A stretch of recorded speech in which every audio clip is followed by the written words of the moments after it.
Il a été touché par une frappe alors qu'il était sur le balcon de sa maison, semble-t-il, où il était logé avec sa famille tranquillement à Kaboul, ce qui effectivement peut interpeller ce matin.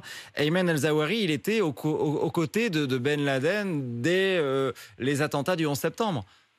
Oui, même auparavant, on le voit dès 1998, les premières frappes américaines en réplique aux attentats de Nairobi, par exemple en Afrique, dues à Al-Qaïda. Il est derrière, c'est quelqu'un de distrait. J'allais dire que Ben Laden a l'honneur des médias, mais l'homme qui est derrière tout cela, c'est bien Al-Zawahiri, parce que notamment il applique ce qu'on appelle le takfirim, c'est-à-dire une doctrine qui remonte à un théoricien égyptien de 1964, qui stipule que tout mauvais musulman, notamment à la tête d'État, indigne de l'islam rigoriste, doit être éliminé. Et donc, il était protégé par les talibans, comme Ben Laden a été protégé par les Pakistanais.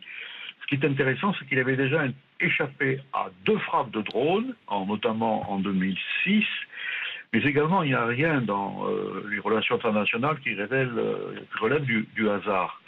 La dernière reconnaissance d'un personnage qui mériterait d'être jugé par la Cour internationale de justice à La Haye, qui est Mohamed Ben Salman, le prince héritier saoudien, c'est de voir que les poignées de main de Biden, Macron et consorts sont certainement liés à une info que les Américains ont distillée, comme quoi ils allaient frapper la tête de nouveau d'Al-Qaïda. Et d'ailleurs, l'Arabie Saoudite, dès quelques heures plus tard, a tout de suite salué oui, le fait que Zawahiri ait été abattu.